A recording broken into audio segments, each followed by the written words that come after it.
Yo, what's going on, homies? It's your boy Stumped back from the OPTC video, and in today's video, we're taking a look at the ASL brothers, Ace, SABO, and Luffy, taking them into the 13-star Garbs challenges, Heavenly Demon 2 and Revolution Army 2, no stalling it, and taking a look at the three brothers together on a team, and how they actually operate. And I gotta say, the three of them together can do some absolutely wild things. They are very, very powerful when you team them up.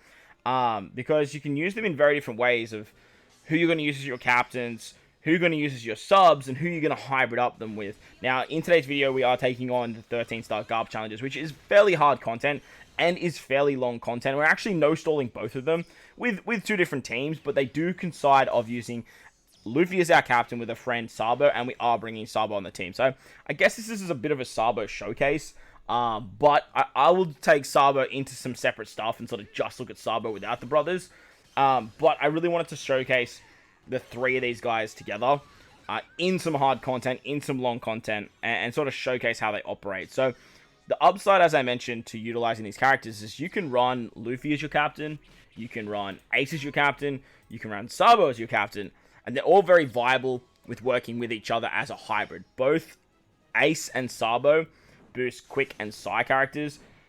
SABO boosts cerebral as well, so you have a bunch of very, very powerful characters you can use on his team, like Uta and Carrot Wonder, Chopper, like those types of units.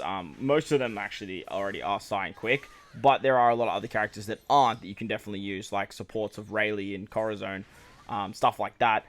But with Ace, he's solely a quick and a psi leader. Unfortunately, he doesn't boost shooter, which is a little bit annoying, but if you needed to do some shorter content, Ace is going to be your man to be your captain, as he gives 2 turns of cooldown. And then I'm pretty sure that SABO can actually give 1 turn of cooldown. So hybriding the two of them up together works exceptionally well for speed farming content if you are bringing quick and psi teams.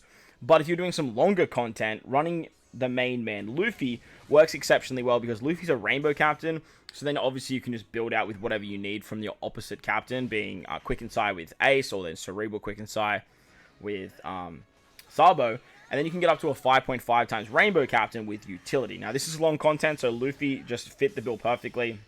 And I was kind of doing a SABO showcase initially, so that's where SABO sort of fit the bill for the friend captain, but having the utility of Luffy is just so damn valuable for no-stalling these runs. So bringing him as a captain was basically was a no-brainer. So I feel like when you are running like long content, having Luffy and then probably SABO as the friend captain is going to work best. And then when you are doing shorter content, running Ace with SABO as a friend captain is going to be in your best interest there.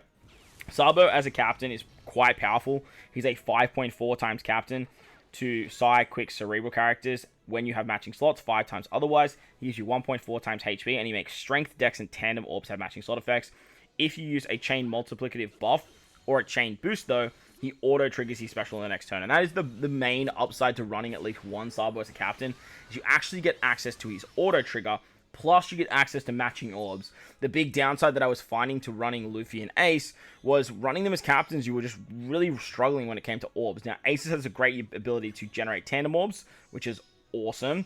However, other than that, like, Luffy's not giving you matching orbs as a captain. You're not generating orbs naturally, and unless you're bringing sailors to either rotate orbs or give you matching orbs, it was a little bit of a struggle. Now, with SABO, getting strength and quick is incredibly valuable. Sorry, strength and dex is incredibly valuable, because most of the time, you'll be running quick and psi teams, and with quick and psi, they have their natural quick and psi orbs being matching, and then you get strength and dex with SABO.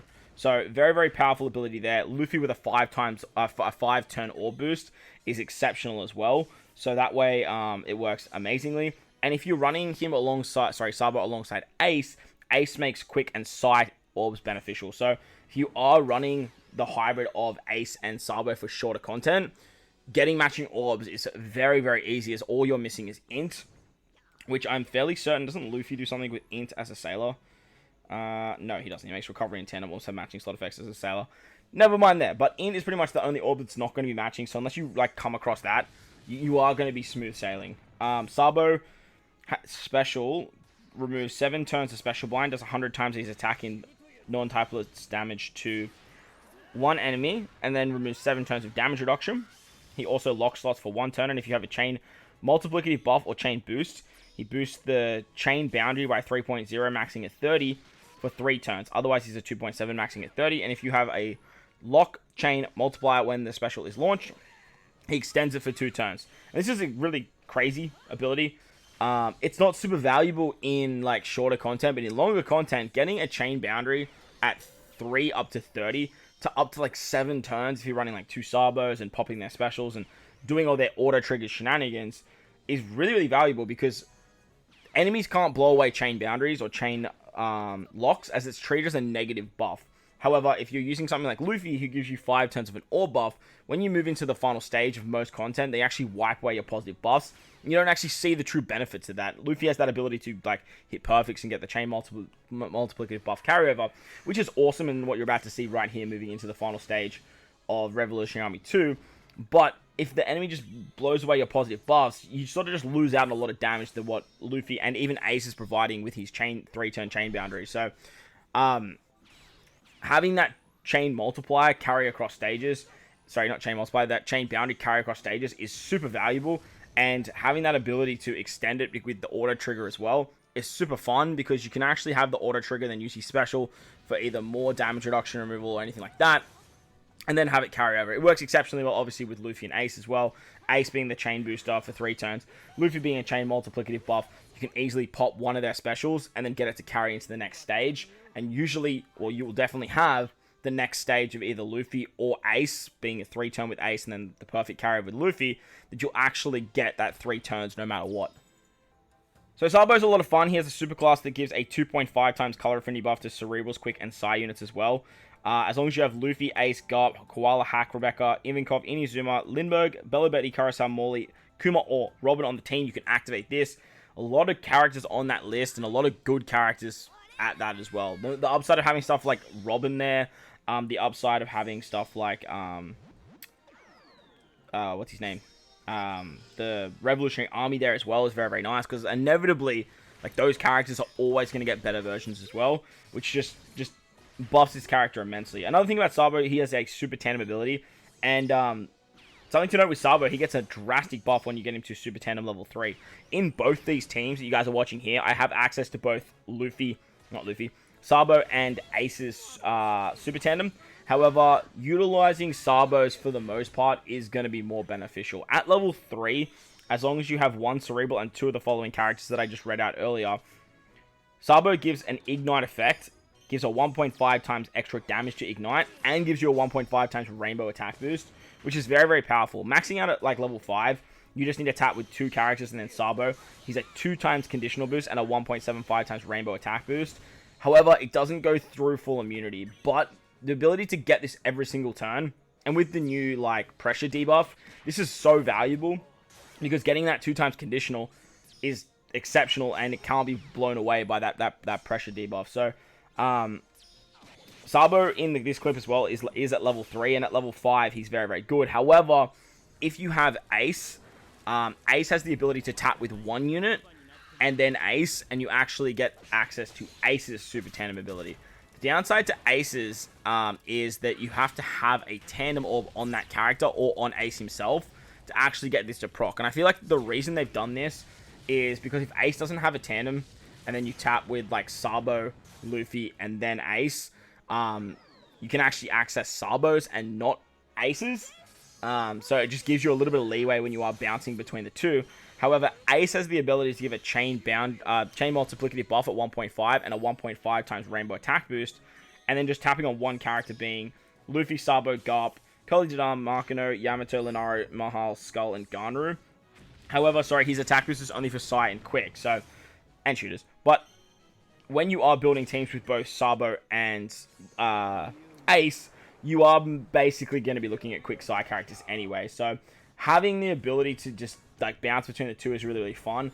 Plus, obviously, Ace's is just built into his new buff, where Ace gives you that carryover of chain multiplicative, which is super, super fun and super powerful.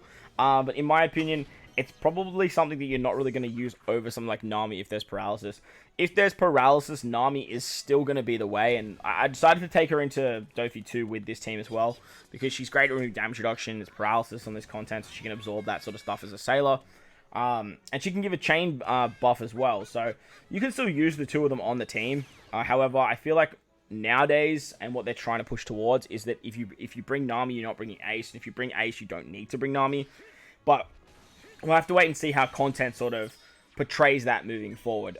Another thing I wanted to make comment of with these particular characters is they're all 3 turn or higher buffs. Luffy gives 5 turns of an orb boost, Ace gives 3 turns of a chain boost, and then SABO gives 3 turns of a chain boundary. Now, normally 3 turn buffs are kind of like, yeah, cool. Like, it doesn't really matter. Like, if it's a 3 turn buff, it's going to be a little bit weaker. I'm going to be doing a little bit less damage, but I get it for 3 turns. And if you are more of an optimal player, or if you're definitely an endgame player, most of the time, especially if you're doing these no-stall runs that, when you're doing those Kazuna runs and you're doing big damage, like, you really want to make sure you have the bigger numbers, even if it is only a 0.25. However, when you're doing no-stall runs and long content, 3-stage buffs are incredibly valuable, because you can carry them into the next stage. Long content doesn't stereotypically blow away positive buffs until the very end, and you can do some really, really cool stuffs there. However, they did implement a new debuff for the enemy called, it's like Intimidation, or it's called Pressure.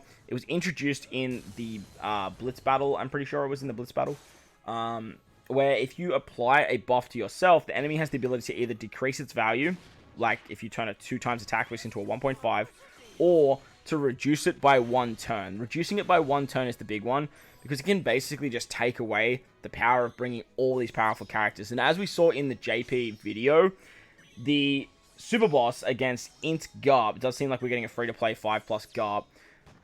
Against Int Garp on the Int Super Boss, Garp has a pressure for an orb buff to remove by 1 turn, and a conditional buff to be removed by 1 turn.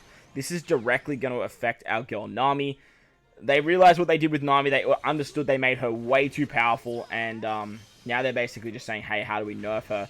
And the easiest way to do that is to just remove one of the buffs that she gives, being the conditional buff, and just having all those conditional shenanigans that she's so renowned for. And that's sort of what makes Ace a little bit more viable, because if you use the conditional buff, you are only going to lose it by 1 turn. And Nami obviously gives it by 1 turn. And Robin is still good, because Robin can give you a conditional through full immunity, and it's for 2 turns. But Nami is only 1 turn. So it's interesting to see that they release these characters that have multiple stage buffs, and then just completely bring in a debuff that goes, hey, anything that has 1 stage is actually going to suffer now. So that is where these characters are going to shine in shorter content like Kazuna. But in shorter content, they can still put out some pretty good numbers, especially when you are running SABO and Ace as like hybrid options. But if you guys want to see some content like that, let me know in the comment section below. And let me know your thoughts of these 3 characters all together as well, because putting them together in long content was really fun, and they all synergize really, really well.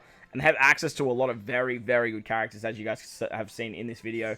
Kuzen, Nami, Chopper, Carrot Wanda. The list goes on and on. You have 6++ Uta. You have all the cerebral characters for SABO. You can do some fun shenanigans with shooters and Ace, as you guys saw me take on Kid Forest with Ben Beckman, Lucky Roo, and Ace hybrid units. Luffy has that ability to just work with everyone. And whilst they do only hit very softly, they are very, very powerful units. But if you enjoyed the video, make sure to belt the like button for me. If you're new to the channel, you haven't done so already, hit that big red subscribe button. Most importantly, though, wherever you guys are in this beautiful world, please remember to enjoy the rest of your day. As always, homies, I thank you for watching, and I'll catch you all in the next one. Late!